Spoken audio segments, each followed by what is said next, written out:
So, hi, welcome to another episode of Coffee for Closers. It's been a while since our uh, more in-depth interview in the recruiting sector, but luckily today my guest is Levi Pells, who's been making some waves, both on the waves and also in the recruiting industry uh, for his tooting 100 million yen billing as a recruiter. So if you don't know Levi, definitely get to know him. But I just was really interested in talking with Levi about his experience in recruiting, and also what he's really trying to do in terms of his branding and helping people out in the market and just in general. So anyway, Levi, thanks for joining. Yeah, thank you for having me. I have my coffee here, decaf, but yeah. Mine's a misnomer because it's actually tea that I'm drinking today. So it's Okay. false Okay. advertising. Hmm. But Thanks for having me though.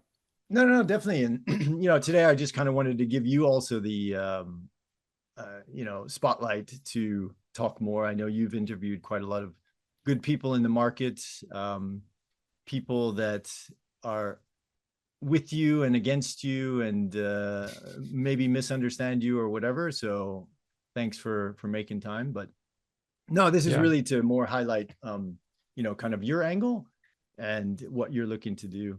I mean, from my side, and we talked about this when we met for coffee. I had my reservations. I was like, who's this guy, that comes up and pops up. And, at first thought, I thought it was like you were trying to, pitch some kind of um, school or recruiting school for people or something like that. And then followed the posts and those kind of things, and yeah, I just gained a genuine interest in what you were doing. And when we talked, it was clear that yeah, you're legit and you're a good guy. So Hmm. that was the whole reason that I wanted to kind of get you on this show to kind of highlight what you're doing. But I mean, let's go, I guess, from your original recruiting background. Like, how did you get into recruiting? Um, and I'll ask you later why you got out of it, but let's start with that one. Hmm. Okay. Yeah. So getting into recruitment, I mean, everyone says that they fall into it. Mine was very intentional. Getting into the industry. I remember I was a jet for 2 years in the countryside, in Tokushima, in Shikoku. And I flew out or maybe took the train out with some friends, other jets, to go to a career fair in Osaka. And basically, we get to this career fair and we have this presentation that's put on. It almost seems like a MLM kind of presentation, like a pyramid scheme or something. So some guy in a suit is presenting to us, okay, here's how you can make $200,000 a year, in 2 years out of Jet, as a recruiter. And we're all like, what is this? This sounds super sketchy. And, everyone around me was kind of like, I don't know about this presentation, but they took us actually one by one and they interviewed us.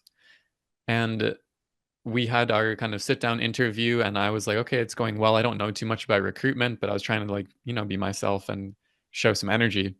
Anyway, long story short, my friends all get callbacks for the second interview, and I don't get a call back. So I knew at that point, like, I need to be a recruiter because I Just was the so rejection upset. factor. You Yes, had that in you, right? exactly. So honestly, to put it succinctly, I got into recruitment out of spite, because they were told me no, and that just made me kind of want it more. So that's kind of how I originally got interested in it. So the next career fair came up, and I had researched, all the companies that I wanted to. I had read a blog by Misha Yurchenko. I don't know if you know him, but Right. he wrote something about getting a job as a recruiter in Tokyo.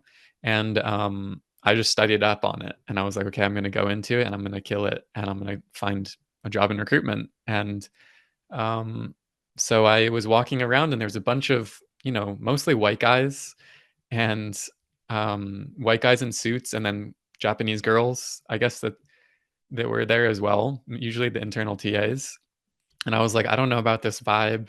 it's not really fitting me. And I saw like a black guy, an Indian guy, and they were like kind of alternative. They didn't seem like they really fit in so much to the rest of the crowd. And I was like, okay, that sounds interesting. Like I feel like maybe I'm kind of a misfit in some ways, and so I was attracted to them. I had interviews with other companies as well, um, and I remember going to late stages with them and not really making it actually. So Shahani Associates was the only company I got an offer from and gave me a chance to go there. So that's kind of how I found recruitment and found Shahani. Okay, nice, nice. Yeah. No, I mean, definitely. I think a lot of times, I did that as well. I mean, I actually worked in my first gig in recruiting was at East West, right? And at that time, it was a pretty tough environment to survive in, right? Mm, I actually don't know how I survived mm, for a year, but I remember the managing director, at some point saying that maybe this job isn't really for you, right? And it mhm, was it was kind of that, but I was the opposite. I was like, actually, the job is for me, but not this place, right? mm, And mhm, not this style of recruiting, right? So, yeah, I did the opposite. I actually left. I went back into the education industry and was recruiting in the education industry. But then, yeah, I came back out of spite as well, right? Because it was like, no, mm, I really want to do this better. Um, mhm, I mean, it was a good experience. If you're in a good or mhm, bad environment, it's a good experience. But you find your way, right? And it's just like, no, I want to mm, do it this way or a better way or something like that. And I mean, it seems to me like that's where you are now, right? You've kind of done what you wanted to do, and now you're, I guess, trying to help. And this is where I was a bit confused on your focus as well. But put mhm, us in line with like, mhm. is it, do you want to, like, parts of me see like, what, Levi wants to get back into recruiting. Right.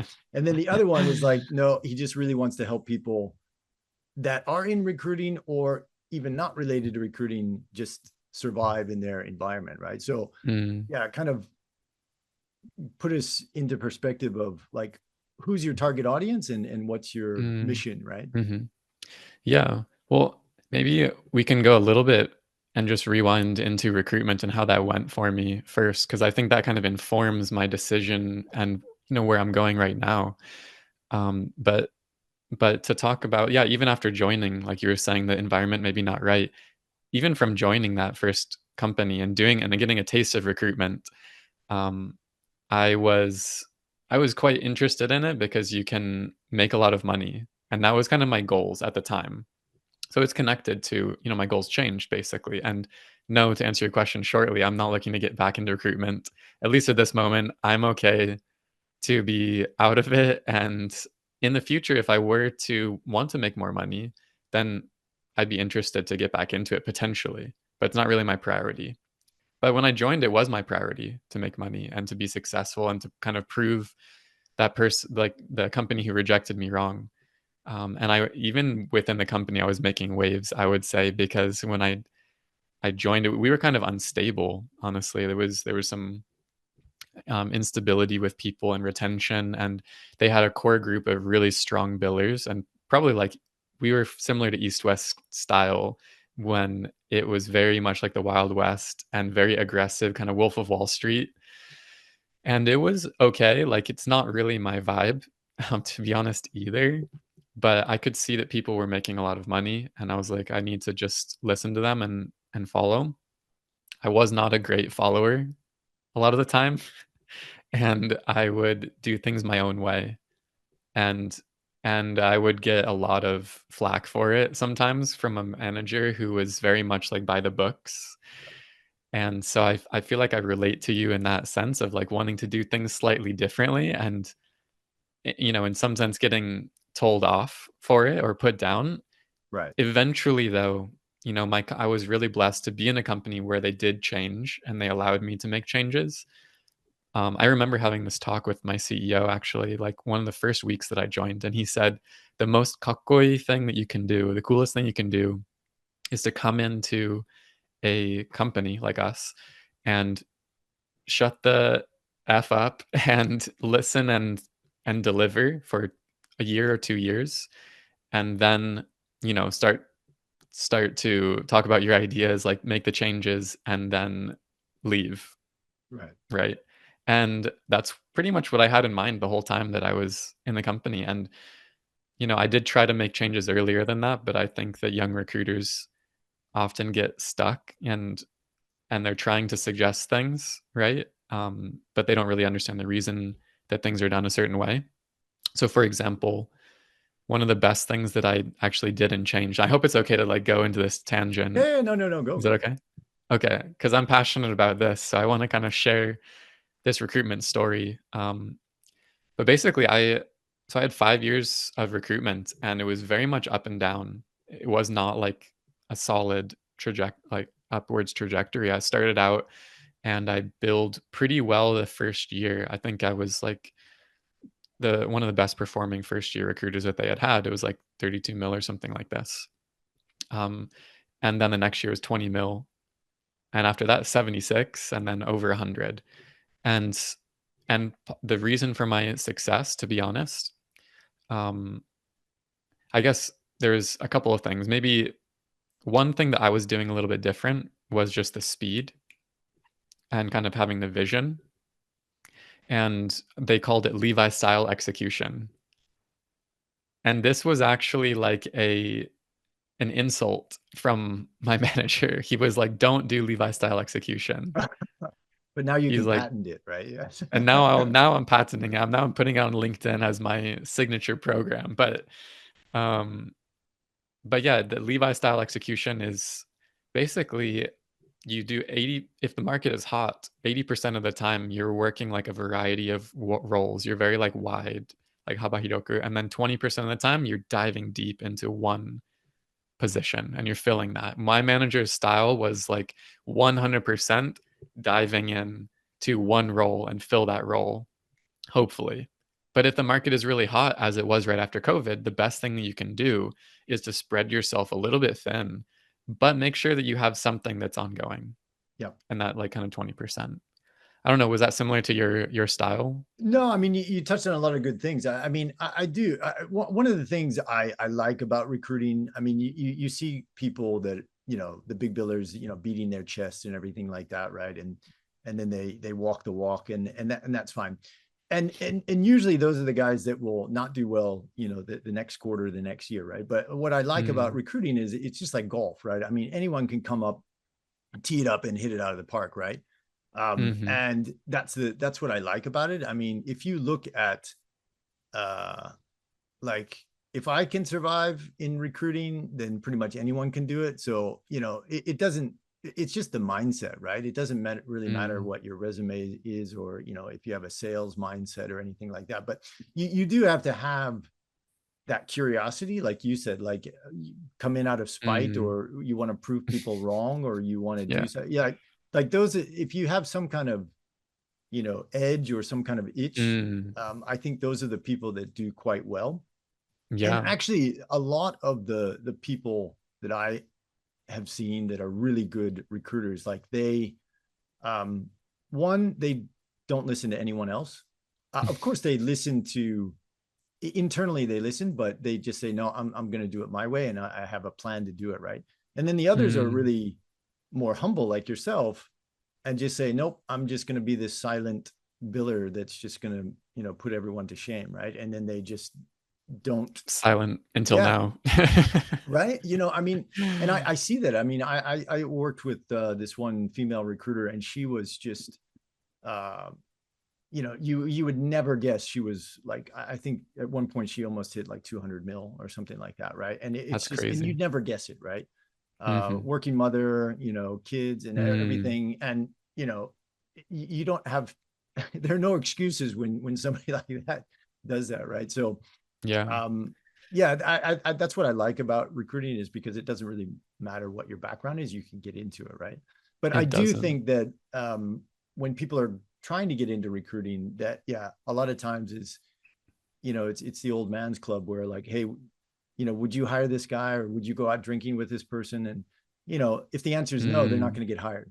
Right. mm. And that's a lot of people miss that. Yeah. So Yeah. I mean, thank God that they took a chance on me and that they continued to give me chances because I think I was a weirdo. I think I'm still a weirdo, but they, definitely I wouldn't have fit in those big companies. But I think that also, picking where you go, like picking the right firm. And I really love that you're doing this that you've done this Coffee with Closers um, podcast. And I'm kind of starting my own podcast with a similar idea is like make sure that you definitely. get into a company that is sharing your values, right? And that is with people that you enjoy working with to some extent.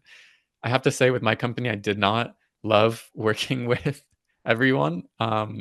And there was a lot of really, really hard times. But the core of the company and the values were integrity, right? It was like Right. we were putting people first. And truly, in almost every case, it was really about putting the candidates and the clients first. I wish sometimes it was more putting the employees first. Right. Um, but that has changed a lot. And by the time I left, that was like 100,000% better than it was. So kudos to them for being open to that change. And I think there was three things I want to just say like that are important for me. Like when I think about okay, I was a top bill like I was actually never the top biller, but I did bill a lot, over 100 mil. And what led me to do that and what led me to just bill like basically average 60 mil over the 5 years was three things. And none of them were things that I did. They were all things in my environment and really people. Right. So and if you're like a young recruiter listening to this or even an experienced one, then I think these things are really important to keep in mind when you're looking for that company, but you may not always know. First of all, above me, I had my boss, my manager, who, although his communication style did not fit with mine at all, and it was not perfect, he'd had a lot of knowledge. He had tons of knowledge. I used to say that he would be throwing these gold nuggets at me, but he's like pelting these gold nuggets at me, and they're covered in poop. And I would just be like, I'd be scouring around on the ground with like poop all over my face, picking up these gold nuggets, and they were seriously gold, right? And you need those nuggets from your manager or from someone who's going to teach you the ways of the force, right? Who's going to be that forest guide for you. And so having that strong person up top was good. Having on the other side peers that were really pushing me to to do more, right? And to do better and to stay positive, like not complaining and bitching about things, but really how do we turn this around? And we had a strong peer group. We actually changed our comp scheme at one point, like presented it to management and changed it. So having your peers and being kind of united and keeping each other positive and keeping each other, you know, like playfully kind of billing more like competition, that was key for me. And Martin and Yusei and Yuzo were keys there. And then lastly, and maybe most importantly, or maybe equally as much, Yuri was my staff. She was my support, and she was just feeding me people, and I had trained her well, and she was just delivering. She was super motivated. I would never have hit those numbers. Honestly, I never would have gotten even close to that without her assistance. So, and I remember knowing that she was right and going out to meet her for like a lasagna, putting on my suit and trying to impress her. And she said, I love making 100 calls a day. And I was like, you are the one, Yuri, you need to come. Pushed her through. And we worked together. She's now killing it as someone heading the team. But without those three parts, like kind of Right. sandwiching you in the middle, like I don't think I would have been nearly as successful as just a lone wolf. So that's Right. just me at least. But No, it's interesting. I mean, it's interesting that you as a component wasn't in those top three, right? I mean, you were facilitating it, right? But it yeah. is important that you have to listen and soak that up. And environment is huge, right? I mean, I Mm, remember going back and I'll name drop him, but when I was at East West, I think one of my biggest mentors when I was starting out was Brock Warbitz. He's managing Mhm. director over at Apex, and I still remember, right? He's just this big individual, and super casual style, back then when I was working with him, but he just worked, right? He was a workhorse, and he just knew Mm. everything, right? And he just knew clients. I mean, just even if you were within earshot, and this is why I think, getting back to the office is so important, right? Because like you said, if you have those people that you can just shadow, right, and just say, wow, okay, Mm. that's a stop. Even if you're not even listening, it's indirectly affecting the way you become a recruiter, right? And even, other people as well. You just see how they work, you hear them on the phone, Mhm. um, Mhm. and it just makes a huge impact into, okay, that's interesting, that's an interesting conversation, or that's an interesting twist. Mm. And then you also listen to people that are complete crap on the phone, or belittling people, and you hear what you Mm. don't want to be either, right? Mhm. So I do think, yeah, your peers and your environment has a big effect on that, and I think that's where, a lot of companies, especially recruiting companies, are really struggled during COVID, right? Because they didn't get that right, and a lot of junior Mhm. recruiters were kind of floaty. um, Yeah, so, and definitely. even now, I mean, I think that's where maybe you offer a lot of maybe Mm. insight to people, is helping people that don't have a mentor around or anything like that. Yeah, it's surprising to see how many people, when I started this business, I didn't think of it as mentorship. I thought of it as coaching, and what we can get into that in a second. But a lot of people actually have reached out to me and they want mentorship. A lot of people, I think, at these small companies that don't have best practices or a good manager they can look up to, or people that are at a big, maybe Japanese company, Right. and they don't see anyone that they're really looking up to, or no one is even on the phones. There's no one cold calls people. No one is, you know, getting out there and hustling like the old school East West style.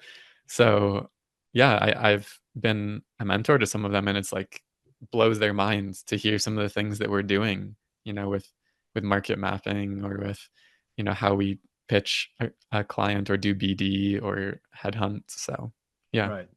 No, and that's what, I was alluding to before we started chatting about your recent post today, about dealing with what was it, the hard to sell client, or the ones that always Mm. say no, or Hard to something like crack that. open. Yeah, hard to Yeah.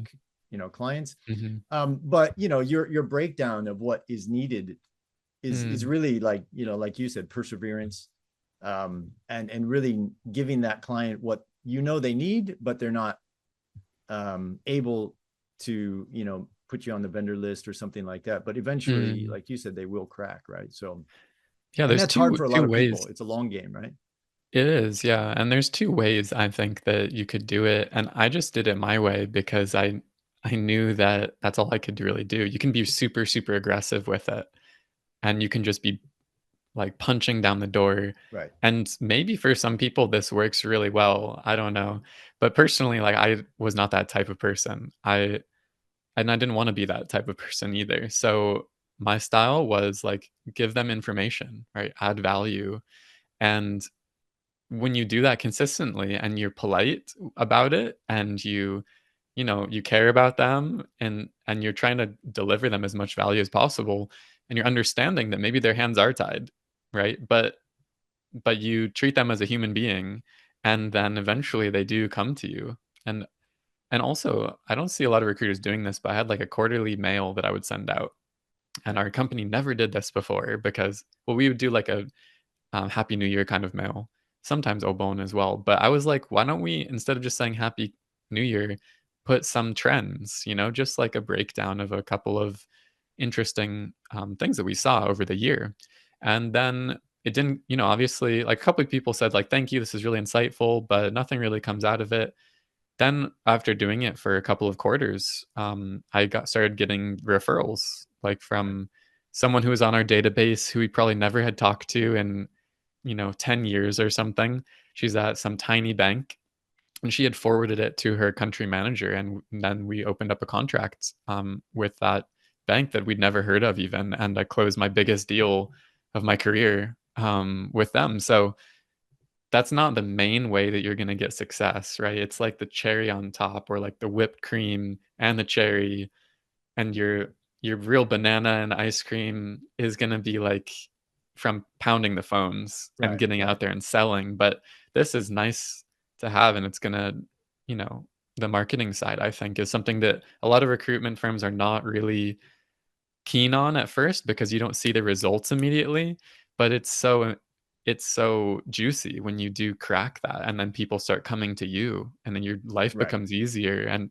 you're doing this, I think, with your company, so I don't know if you've seen, like, any effects from it, or if it's just still in the works or No, definitely. I mean, I think that's what a lot of people don't really understand, right? Is I mean, one thing that I get tired of, and I'm sure that other companies and internal hiring managers get tired of, is like it's the same old thing, right? Hey, here's a job, direct me, DM me or whatever, or hey, here's our annual salary guide. How is that helping? You know, hire better, right? It's not really, right? So Mm, yeah, giving some kind of trends, like, and you said it perfectly, right? I mean, they should be coming back to you for something, right? If you're offering something that is actually helping them do their job better, or help them with their business, and like you said, insight. I mean, recruiters have tons of market information, right? mhm, And I think that's our main job as a recruiter anyway, is just collecting information first and mhm, foremost, right? mhm, And if you have that, you have a lot of leverage, right? So I mhm, think giving that back a lot of times, like, oh, we're not going to give that information unless it's a retained, you know, contract or something like that, right? mhm. But there's just tons, like you said, probably in your newsletter that you are doing, that you can share with clients, and then they suddenly realize, okay, these are the guys that I should reach out to first, instead of listening to this recruiter that just called me up and wants to do a contract, right? Yeah, it just builds that expertise, I think, and it also builds reciprocity.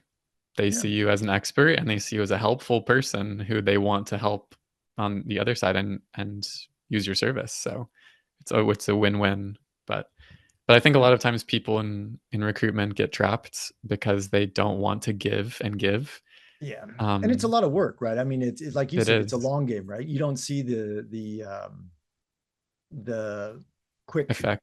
yeah, Yeah, effect the or, quick or win. return, right? Mm. But I mean, Mhm. there is a return, right? But it's really Yeah. which companies or agencies really are ready to play the long game to get that return. But sometimes it comes quick, right? I mean, but in most cases it doesn't, right? So yeah, Yeah, and I think, like, my advice would be not to spend that much time on it, but you don't have to spend that much time on no, it. Like, it really doesn't require that much effort to no, get out a mail like that. What else are you gonna be doing on December 20th, right? Like, you're not gonna be calling 10 people and hitting maybe you are, and if you are, then good for you, but my candidates were not really interested to meet at that time, so, yeah, um but I think, like, and this kind of segues a little bit into outside of, um, my kind of story or, like, the jiku, I guess, the right, crossroads.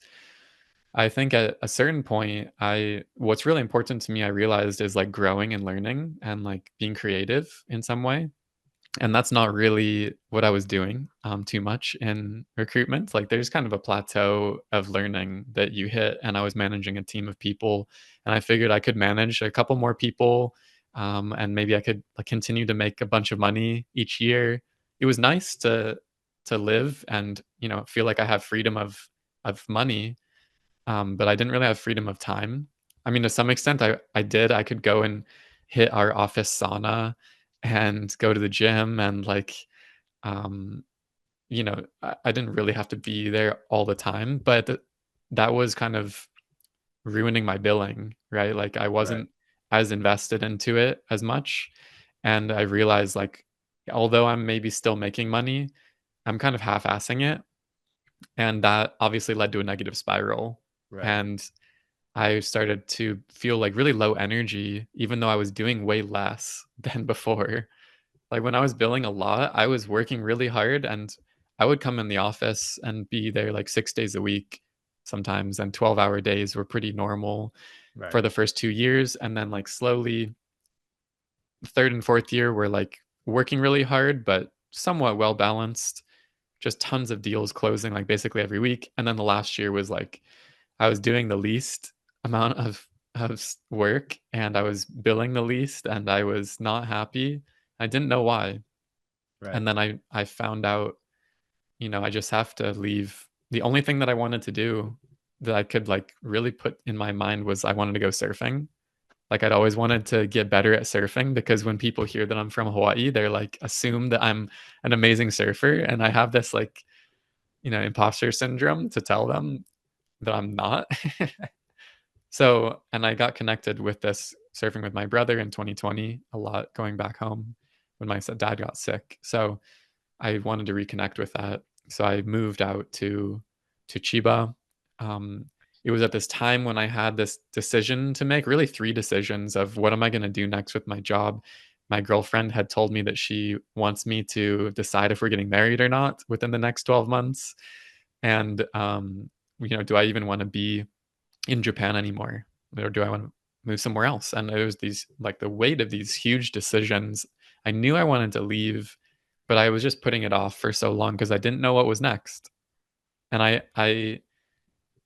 I realized like I just have to start fresh. Like it had gone on for so long. It had gone on for like a year basically of not feeling super fulfilled by the work anymore and kind of achieving what I had set out to do, which was like getting management skills, becoming manager, getting freedom of time and money, like making good amount of money, um, and gaining sales skills and feeling like I made it, in Tokyo. So yeah, I started fresh. I quit my job eventually. I started a company to sponsor my own visa. I took a retreat, like 10-day silent meditation retreat, and then I went abroad and I lived my eat pray love gap year thing for 9-10 months and then came back and at that time at the meditation retreat actually I met my coach.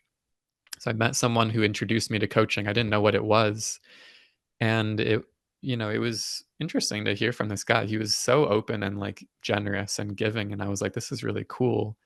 This is kind of one thing I wanted to do in recruitment was really help people, right? So he started coaching me just to coach me, right? And also to show me like what it's like to be a coach.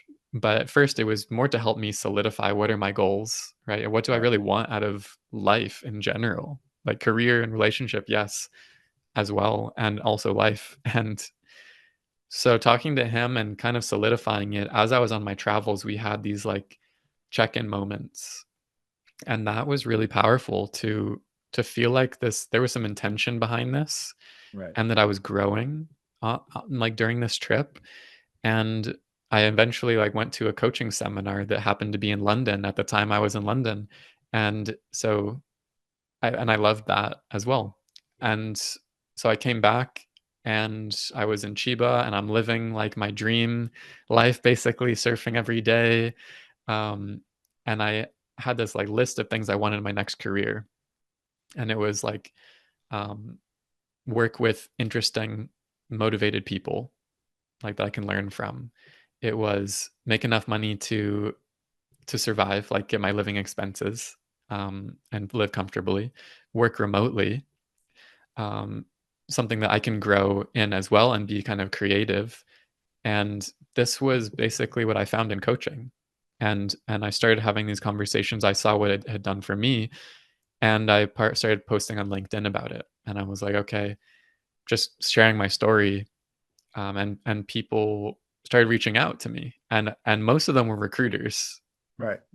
And so that kind of made me realize, okay, there's definitely some needs here. And what are those needs? Those needs are people that are feeling a bit lost because they fell into recruitment and now they have the golden handcuffs and they feel like they can't get out. Or it's people who they're kind of putting off what they really want to be doing, like whether it's even if it's studying Japanese, or it's to start their own business, or it's to get into some other kind of industry. And people like put these things off, I think, a lot of times because they're kind of chasing the money. And again, there's nothing wrong with, to me, like there's nothing wrong with going for making more money. And if I had a family to feed and I needed more money, I would go and do that. But to me, I don't need that right now. I have enough money to survive for the next like 3 to 5 years out in Chiba, I can go and do all the things that I want to do. I don't have to put these things off any longer. And so talking to these recruiters and helping, what I realized is like you don't even have to quit your job to feel happy. Like you just need to accept your situation for what it is. You need to be really clear on what your goals are and what you want out of this experience. And maybe you have these responsibilities because you have children, right? A lot of people have something that's keeping them. People that need to have a visa that they're applying for, they have to stay for another year. But how do you deal with that fact that you maybe don't think recruitment is your passion, but you have to be here and you have to stick with it, regardless. And people go from being feeling really negative about the situation and trapped and lost and upset and frustrated and you know becoming like a bitchy version of themselves Right. to being someone who's positive and who's working towards this mission that they're really motivated about, that they're proud of, they're working for their family and that they're also making time for their family potentially and balancing these things out. So I think that that's the magic of coaching. Like it's really not magical or woo woo or anything. It's just to get in touch with what do you really want and what are you working towards, and then making sure that you're on that path and you know I don't come to you with advice and telling you what to do. What works for me is not going to work for you. I know I'm living like a very extreme version of this, but my Right. mission in life is basically to be someone who's enjoying my life and like doing things that I'm scared of and growing and showing other people that they can do the same thing if they want to. There's nothing that keeps you, you know, in this mode except for Right. yourself. So that was a bit of a coaching rant, but No, it's and very well, new to the I guess industry and I think my it's biggest question is helping. like, So do you label yourself more as like a life coach or career coach, or is it a bit of both? I guess life kind of encompasses everything, but yeah. yeah, life coach is so cringy that I don't want to say it, but it definitely life coach. I mean, that's really what it is. I do have some clients who I do mentorship with, right? Some people that need maybe some input and Right. some help to figure out how they can do something a little bit better and get some advice. So I do that as well with some people. And some people come to me that want full consulting work. They're like, okay, look at our processes. How can Right. we fix our recruitment processes and make more money? Right now, I'm helping with that as well because to me, it's something that's new and enjoyable, and it's Right. helping people. Some people who took out loans to keep their business afloat, and they've reached out to me, and I'm like, okay, this is helping people to get their business up and going, and now I'm obsessed with like really helping them and making them make this turnaround. And so there's this as well. But to me, I think I'll be in the recruitment space as long as you guys want me. Right. You know, It's the biggest needed I'll be here place to until fit. Yeah. you until they don't want me anymore. So I mean, if I see that there's more needs, like the life coaching, I think is really what's speaks to me, like, and I think that Right. also is what people need, is like that kind of core kind of shift in the industry, because there's like kind of a lot of negativity and people that have this scarcity mindset, and it doesn't have to be like that. And so I think there are needs here, but I don't think I'm going to be here forever. Like Right. I'm ready to make an impact in this place, and I'm taking on clients here and other industries as well. And whoever wants to, have someone like me to talk to in their lives, then I'm happy to provide that for now. So, Awesome. And I mean, yeah. you already have a company established, right? So I mean, what Mhm. is it? I mean, obviously you're on LinkedIn quite a bit, but I mean, do you have an Mhm. established website, or like how do people reach out to you? Mhm. And where's the best place for like information Sure. or to follow up? Yeah. Just LinkedIn is the best for me right now, or my email address, I Sure. guess, levihkp@gmail.com. But I don't have a website. I maybe will build one, but I don't really feel like I need one right now. In the future, I might. And the brand, once it's like really set on what I want, then I think I'll make something a little bit more official. But for now, it's working out, and it doesn't take more of my time and money and energy. So I'm happy, yeah, with where it's at. Nice.